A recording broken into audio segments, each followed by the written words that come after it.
what direction we want to move in whenever this study wraps up. So it'll be a few more weeks, and then we'll finish up. By a few more weeks, somebody called it last week, and maybe it was you. Yeah, you said next year. I don't quite plan on taking 6 more months. So I'm not one of those people. I used to try to come up with calendars and and do all that stuff and plan all my lessons out. And I tried doing that, and I can't.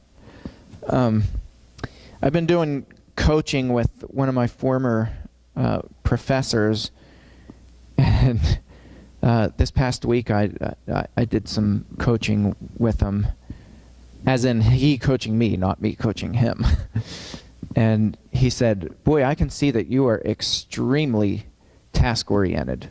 He's like, "You are task-driven like crazy." And my wife is kind of the polar opposite, so she's time-oriented. And so, if you say it's going to take 6.5 minutes, at 6.5 minutes, she's done. And she will literally get up and walk away. And, right. And so for me, I don't quit until a job is done, and to a fault. And it's just it's a difference in how we're wired. But anyway, I am task-driven when it comes to Bible studies too, and so I've tried putting time markers on them, and I've failed every time. Some people do really well at that. I don't. But all that to say, I don't know if you guys want to write suggestions down and hand those to me. I would be happy with that too. But I want to hear ideas and things that you guys are interested in studying. We're going to pick up in chapter 22 of Luke. Last week we had gone over the short section in 21, verse 34 to the end of the chapter. This week we're going to just go through verse by verse. Luke 22. Luke 22. We'll just start with these first 2 verses, and we'll kind of break them up the way that they're broken up here. Now the Feast of Unleavened Bread drew near, which is called Passover. And the chief priests and the scribes were seeking how to put him to death, for they feared the people. You know by now that I don't like glossing over things.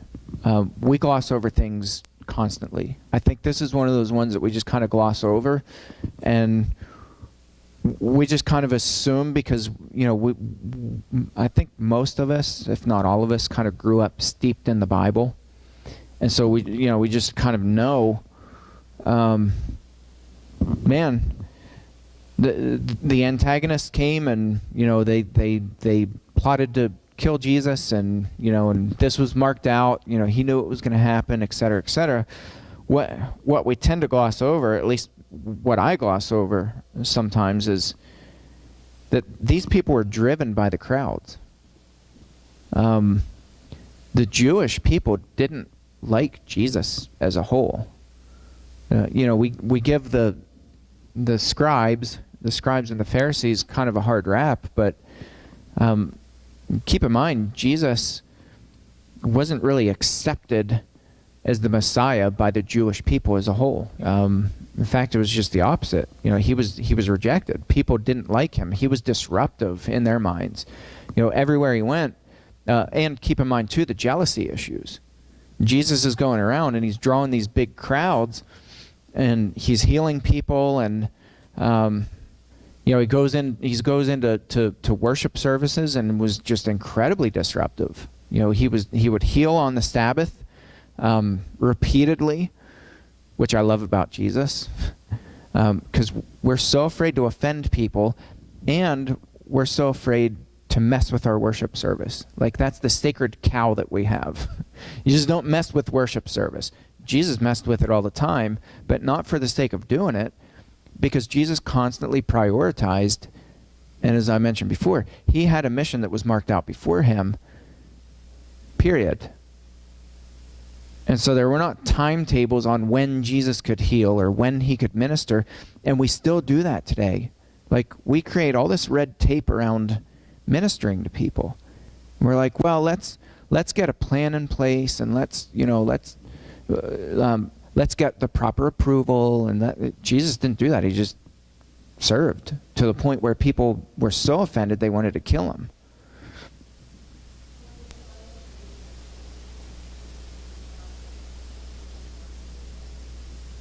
Yeah. Mm-hmm.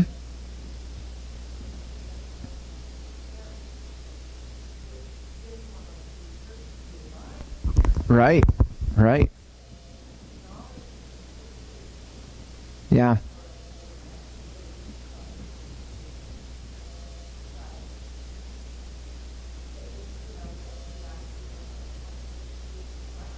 Mm-hmm.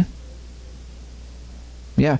Well, and their fear was a little bit different. You know, the blind man's parents' fear was that they would be kicked out of service. They would be kicked out, or not service, they would be kicked out of community. They would have been shunned had they given too much information or too much support for Jesus and what Jesus had done. And so their fear, they were fear-driven as well, but it was the fear of rejection. These guys, their fear was, it was also fear of rejection, but if you think about it, it was being rejected as a leader. And they, Jesus hounded them all the time. He says things like, when you pray, go pray in private. The Lord's going to reward that, but you people stand on the street corner and you want to be seen by everybody. Yeah.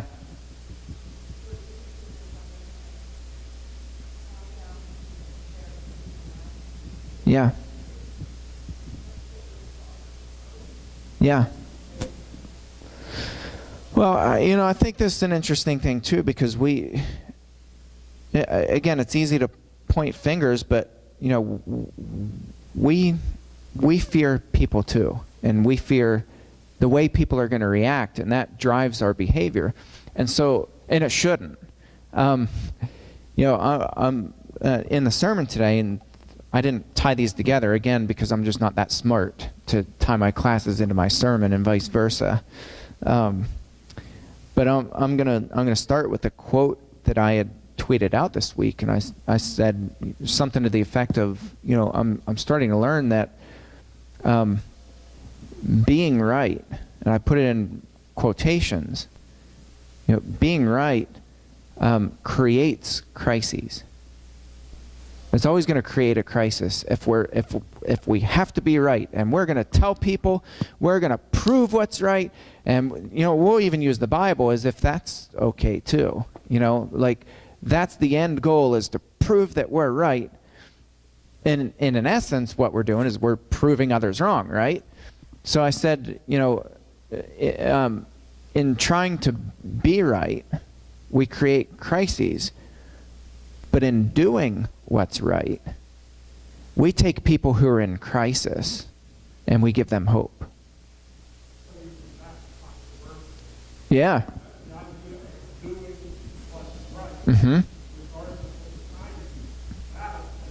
Yes, it does.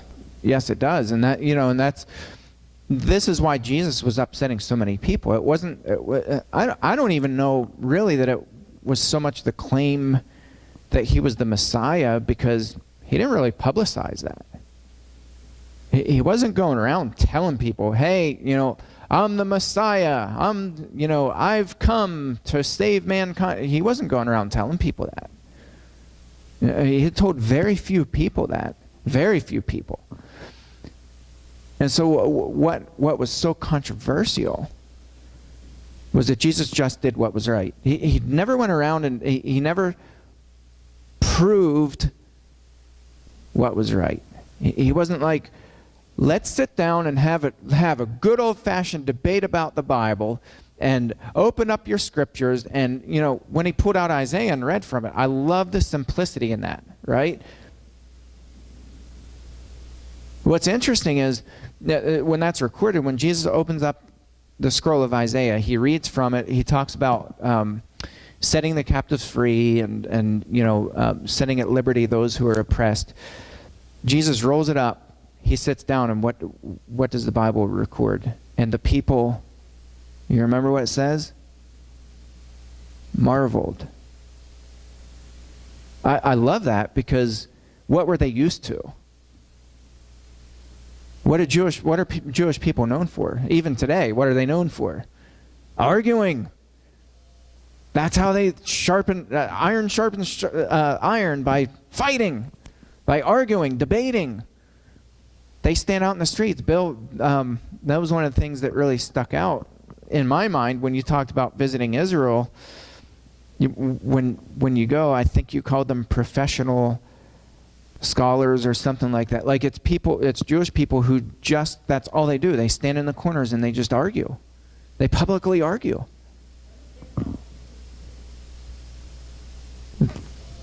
Yeah, I don't know. But yeah. But it's interesting, because in their mind, that's how they sharpen each other. That's how they grow, which probably is true. I mean, that probably helps them, but Jesus wasn't about winning arguments. Jesus was about what's doing right. And so he opens up the scroll of Isaiah. What's fascinating, why I think people marveled, is not because Jesus read it and closed the scroll and was done, but that Jesus was doing it. Yeah, that was Jesus' mission, and Jesus was doing it. Other people, that they would open up Isaiah and they would argue, and, well, what does this mean? And the whole argument about divorce. In Moses allowed divorce, and they were arguing the exception clause, and they're like trying to argue with Jesus and find out, what's your stance on the exception clause. You can divorce. What's it called in? Is it? I always forget where it's at. Is it Exodus or Deuteronomy? Deuteronomy, is that right? Anyway, they were quoting from the Old Testament scripture, and they were asking Jesus, what's the proper reason that you're allowed to divorce? And Jesus is like, he refutes that, not with an argument, but just by giving an example of what it's like to love each other. Here's how God designed marriage, okay? Man and woman come together, they love each other. Like, he didn't argue. He wasn't trying to prove that he was right. He just did right. He did what was right. And that really baffled people. And it made people upset, and you're right, that was very controversial, as it is today. And I say it before, and if somebody came in and disrupted our service, walked into the middle of worship service, and they were just destitute, they were desperate for help, whatever it was, they were homeless or whatever, and just needed a place, and kind of made a commotion, came in, would we stop our service and would we focus our attention on that person? I don't think we would. Or at least if we did, they'd get some pretty stern looks. Right? Because you don't mess with worship service. And so Jesus, he didn't care about that. He cared about doing what was right. So anyway, I don't want to beat a dead horse, but this is why the people wanted to kill Jesus. They wanted to kill him to stop him, because Jesus would not stop. There was nothing that would stop him from carrying out his mission. They tried talking to him. They tried threatening him. They tried running him out of town. They tried every single thing that they could to shut the man up and to stop him, and it would not work. And so what was the last option? The only option they saw was, you kill him.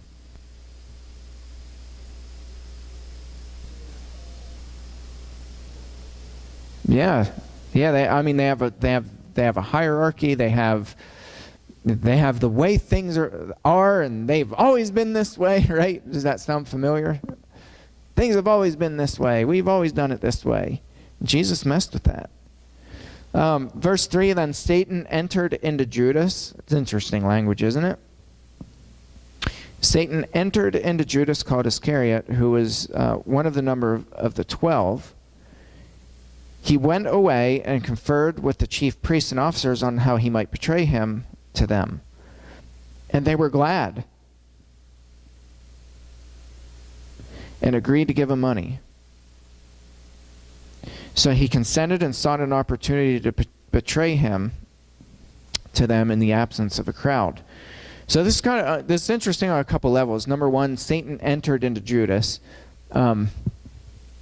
That's very interesting language, especially knowing what Jewish people knew about or thought about demon possession and that sort of thing. We've talked about that a good bit here, but remember, Jewish people don't swim. You don't find them in their bathing suits.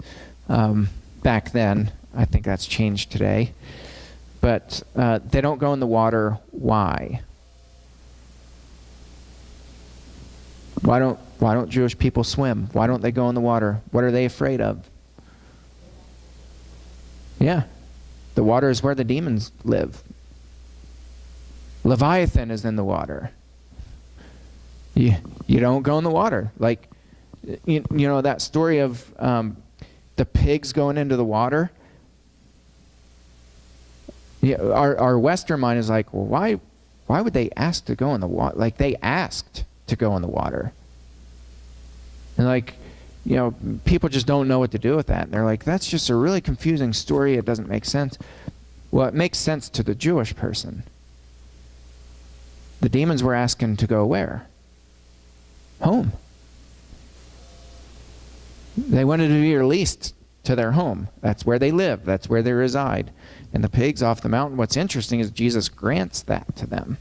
Now, can you imagine seeing that scene, 2,000 pigs catapulting off a cliff into the water and drowning?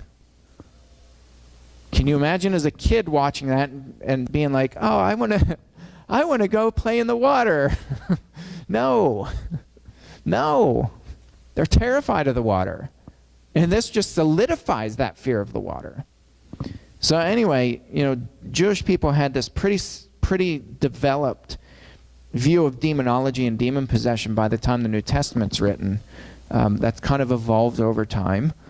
But they have this pretty clear view of demonology and demon possession. And so Satan, of course, is at the helm of that. And so when Satan himself enters into Judas, this is a powerful scene for Jewish people.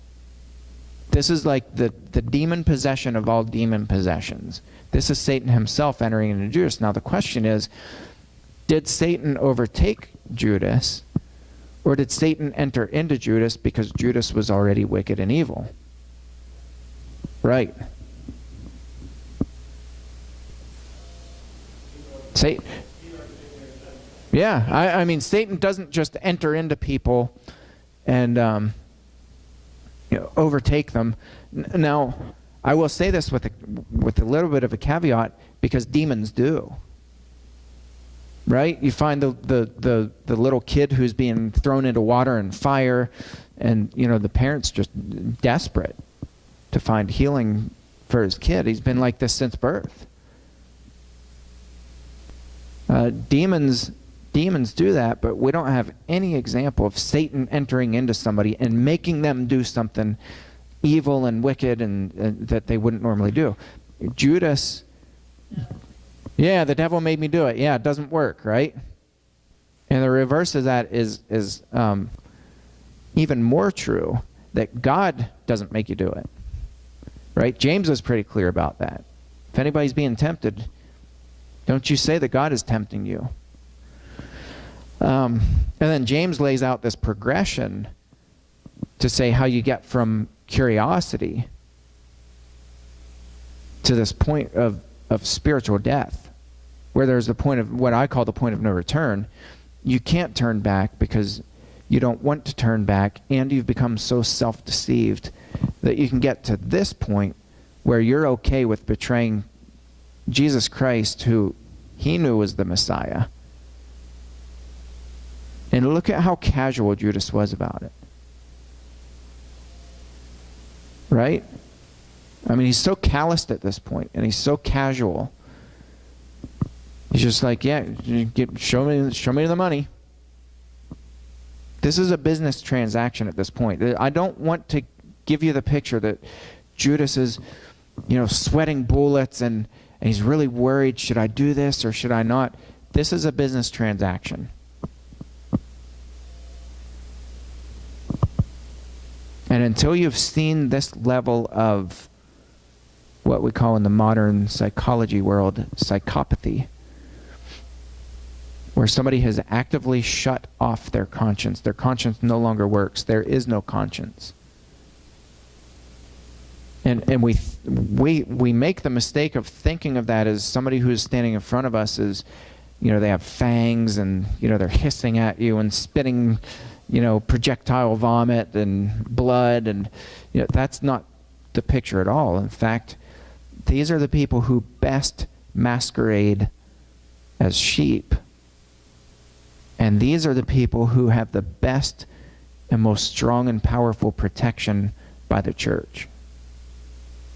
In fact, I still find this very interesting. When Jesus crystal clearly identified Judas as the betrayer, John chapter 13, Jesus, in front of all the other 11, says, what you are about to do, do quickly. Judas gets up with the money bag in tow.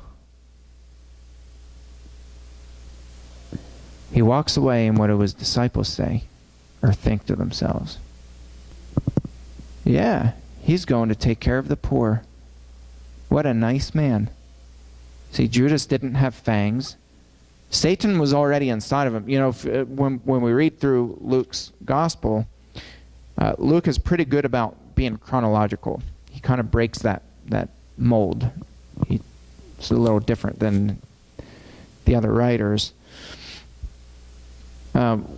We find that scene hadn't unfolded yet.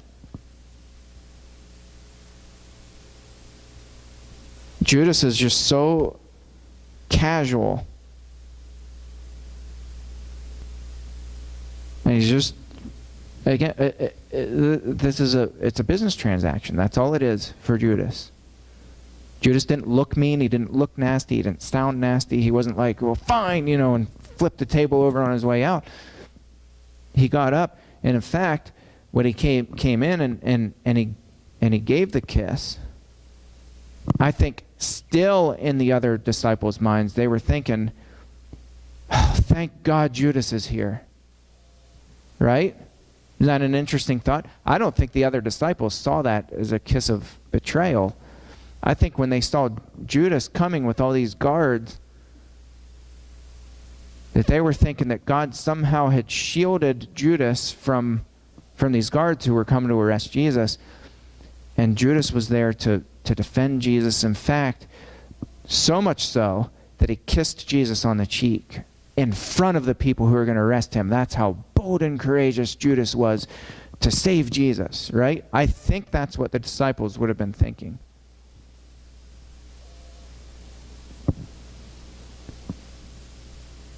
This is powerful. When Satan is inside of people, when Satan has overtaken people, please don't think that they're going to look ugly and that they're going to be mean and foul-mouthed and, using curse words, and they're going to be tattooed from head to toe, and, they're going to be rude and disrespectful, and they're going to be, just breaking laws everywhere they go, and they're going to be, carrying guns and shooting them in the air, and they're just loud and obnoxious and hateful. Don't think that. Yeah, that's exactly right. In fact, I would make the argument they actually look better than us. It was the case for Judas, and it's the case, I see it, I'm telling you guys, I see this every day of my life. abuser after abuser after abuser after abuser, they look absolutely pristine to everybody else. This is powerful. Okay, then the Passover. Verse 7. I'm going to ring this first bell. Then came the day of unleavened bread, on which the Passover lamb had to be sacrificed. So Jesus sent Peter and John, saying, "Go and prepare the Passover for us, that we may eat it." It's kind of interesting, too, and I don't want to overlook this, because who were the first ones to the tomb? Right? Yeah, these two. They said to him, where will you have us prepare it? And he said to them, "Behold, when you have entered a city, a man carrying a jar of water will meet you. Follow him into the house that he enters, and tell the master of the house, the teacher says to you, where's the guest room? Where may I eat the Passover with my disciples? And he will show you a large upper room furnished. Prepare it there." And they went and found it just as he had told them. And they prepared the Passover. Just a quick question. I don't really want to read a whole lot into it, but why did Jesus send Peter and John to prepare for the Passover? Why didn't they all go together? Why didn't they just show up? Jesus already knew that they were going to be warmly accepted. He already knew that this guy was just going to, give the keys to the house, say, "Yep, come on in, room's ready. I was expecting you." Why did he send Peter and John?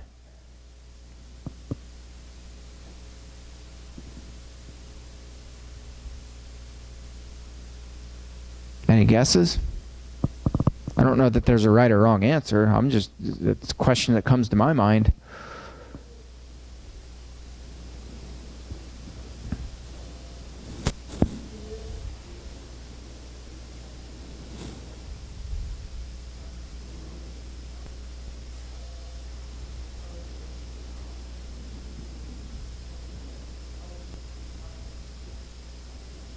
Yeah.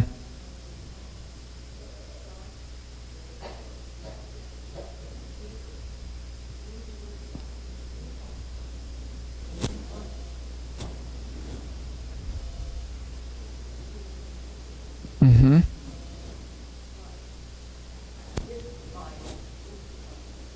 Yeah, yeah.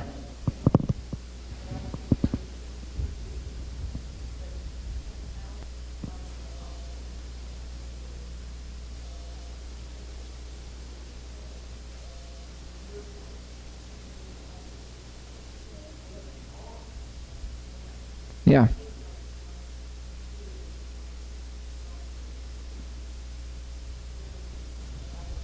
Yeah, no, I mean, I agree with that, and I think too, all of us know, and we've experienced this, that somebody can preach to us all day long. They can tell us whatever it is. It can be the most powerful thing in the world, and until you experience something from a different angle, a different perspective, it'll never have the same meaning that it would have had you not experienced what you experienced beforehand. I think what Jesus is doing is preparing Peter and John, and I think you're right. Because right away in the book of Acts, who do we find right out front? Peter and John. The lame man at the temple who's healed, remember? The guy's there begging on the temple steps. Who is it who heals them? Peter and John. Peter and John are together. Peter's the one who preaches the day of Pentecost. Like, we love quoting from Acts chapter 2. And Acts chapter 2 it's just a powerful, powerful, powerful sermon that Peter gives. But you look at that, I don't think that ever would have happened. That message particularly would have never happened had Peter not experienced the things that he experienced. It wasn't just this. It was an accumulation of experiences. The transfiguration. Who witnessed that? 3 disciples, Peter, James, and John. You have these 3 disciples who they're sitting there watching Jesus talk with Moses and Elijah? Like, wrap your mind around that. Again, we gloss over these passages. And when it goes back to, being right, we want to make sure that, that we understand what was going on at the Transfiguration and blah, blah, blah, blah, blah. And so we turn it into like a Bible lesson when it's meant to be a story. And you look at that, and this was a shaping of these men, these disciples. It was a shaping, and Jesus is giving them opportunity after opportunity after opportunity, so that when Peter denies Jesus, keep in mind, days later, he's up there preaching, telling people, when they ask the question, what must we do to be saved? What does he tell them? You need to repent and be baptized, every one of you. There's not a single person who this message doesn't apply to. You need to receive the gift of the Holy Spirit. Peter gives this powerful home run sermon, nails it out of the park.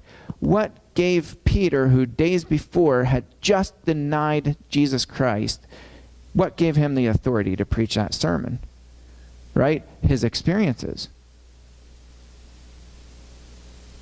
And this was one of them, the Passover. What was the purpose of the Passover? Why did Jewish people celebrate the Passover? What happened thousands of years before? The Exodus. Yeah. They're celebrating salvation. God saved us. God passed over the houses where we had sacrificed these lambs and painted blood above the doorframe. God passed over. God saved us. He rescued us. That's what they're celebrating. Do you think that took a little different meaning for Peter after having gone and prepared this Last Supper with Jesus Christ, which happened to be the Passover meal? They were celebrating what? The Passover. The very thing that Jesus was becoming, they were celebrating. Powerful stuff.